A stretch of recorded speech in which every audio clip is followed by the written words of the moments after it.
Bienvenue dans ce module consacré à la citation dans les travaux académiques en architecture. Je suis ravie de vous accompagner dans ce parcours essentiel qui vous permettra de maîtriser les techniques de référencement, de comprendre l'importance de la citation et surtout d'éviter le plagiat, une faute malheureusement trop fréquente, mais que l'on peut prévenir avec de bonnes pratiques. Dans cette présentation, nous allons explorer ensemble les enjeux du référencement et de la citation, les différents styles existants, les erreurs à éviter, ainsi que des conseils pratiques pour citer efficacement vos sources. Vous trouvez également des réponses aux questions les plus fréquentes à la fin de ce parcours. 1. L'importance de la citation. Commençons par une question simple mais fondamentale. Pourquoi est-il important de citer ses sources? En architecture, comme dans toute discipline, citer correctement permet de respecter l'intégrité académique, de rendre hommage aux auteurs d'origine et de démontrer votre rigueur intellectuelle. Cela montre que vous vous appuyez sur des bases solides et vérifiables, tout en situant votre travail dans un contexte de recherche existant. Prenons l'exemple. Lorsque vous citez une architecture de Le Corbusier, vous ne le faites pas que mentionner l'auteur reconnu, mais aussi vous montrez que vous avez bien compris l'influence sur votre réflexion. 2. Évitez le plagiat. Le plagiat, c'est quoi exactement? C'est le fait de reprendre volontaire les idées, les phrases ou les images d'un autre sans mentionner l'auteur clairement. Même si l'intention n'est pas malveillante, le plagiat est aussi une faute grave dans le cadre universitaire. Il peut entraîner de sanctions graves comme un zéro éliminatoire ou un refus du mémoire. Heureusement, bien cité permet d'éviter ces conseils. 3. Qu'est-ce qu'une citation? Une citation, c'est tout simplement le fait de reprendre fidèlement, de manière reformulée, les propos, les idées ou les travaux d'un auteur, tout en indiquant précisément leur origine. En architecture, cela concerne autant les textes que les images, les plans ou même les idées de conception. Il existe deux formes principales de citation. La citation directe, où l'on reprend les mots exacts de l'auteur, entre guillemets, et la paraphrase, où l'on reformule ses idées avec nos propres mots, mais toujours en mentionnant la source. 4. Les styles de citation. Il existe plusieurs styles de citation, chacun adapté à un champ disciplinaire. Voici les trois principaux. Le style Chicago, très utilisé en architecture, repose sur des notes de bas de page. Il est idéal pour les projets qui intègrent des analyses historiques ou théoriques détaillées. Le style MLA, plus courant en littérature et sciences humaines, utilise des citations dans le texte, par exemple, nom, page, et une bibliographie en fin de travail.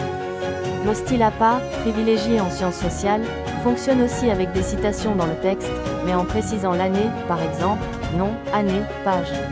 Il est particulièrement utile pour les articles scientifiques. Chaque style a ses propres règles de présentation. Il est important de choisir un style et de s'y tenir tout au long de votre travail. 5. Le style Chicago.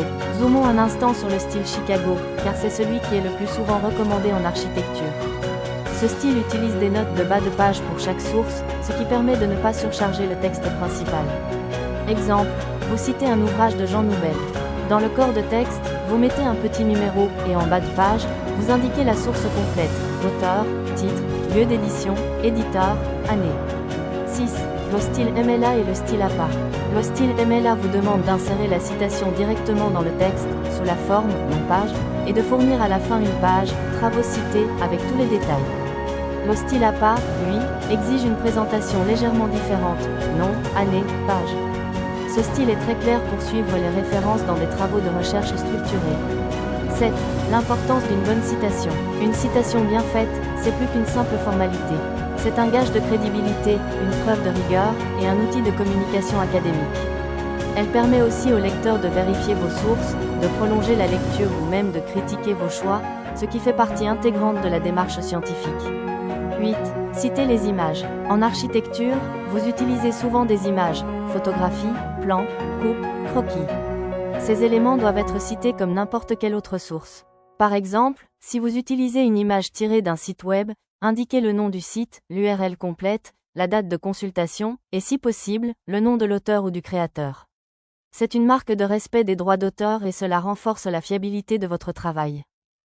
Pour citer que vous mentionnez directement et la source originale d'où provient vraiment l'idée. Si un auteur commente une théorie de Le Corbusier, mais que vous souhaitez en parler, L'idéal est de retrouver la source originale, c'est-à-dire vers une architecture et non simplement la citation de l'auteur secondaire. 10. Des conseils pratiques. Pour vous simplifier la vie, utilisez des outils comme Zotero ou EndNote pour générer vos références. Créez un dossier ou un tableau récapitulatif de vos sources dès le début de votre projet. Relisez toujours vos citations pour vous assurer qu'elles sont correctement formatées. Et surtout, n'attendez pas la fin du travail pour ajouter vos références. 11. Évitez les erreurs. Voici les erreurs les plus fréquentes à éviter. Oubliez de citer une source, mal orthographier le nom de l'auteur, mélanger plusieurs styles de citation dans un même travail, citer un auteur sans avoir vraiment lu la source. Rappelez-vous que même une citation mal formulée peut être considérée comme un plagiat involontaire. 12. L'importance de l'originalité. En citant correctement, vous valorisez aussi ce que vous avez vraiment votre travail. L'originalité ne signifie pas inventer, tout à partir de rien, mais bien s'appuyer sur des références solides pour développer une réflexion personnelle.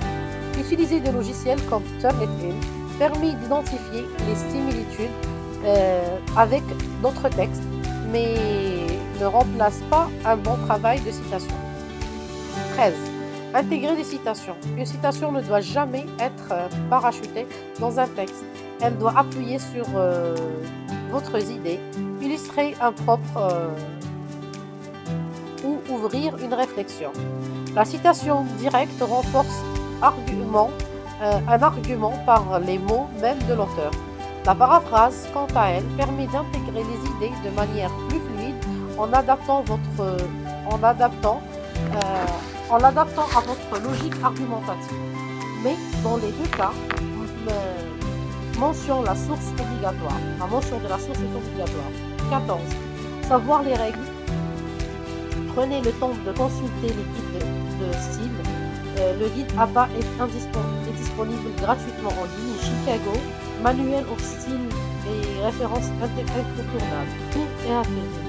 Pour aller plus loin, vous trouvez des tutoriels vidéo et des exemples commentés et des exercices pratiques dans l'espace de ressources du cours.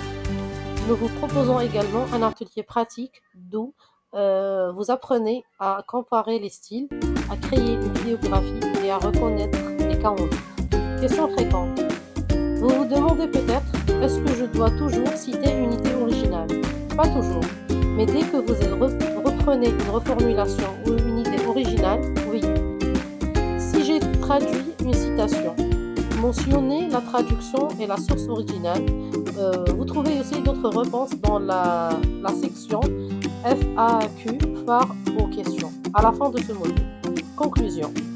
Citer n'est pas simplement toujours ajouter une note de bas de page. C'est démontrer votre rigueur, respecter le travail des autres et affirmer votre place dans la chaîne du savoir. En maîtrisant les règles de citation, vous renforcez la qualité de vos productions architecturales et de vous développer des compétences précieuses dans votre étude que dans votre vie privée personnelle.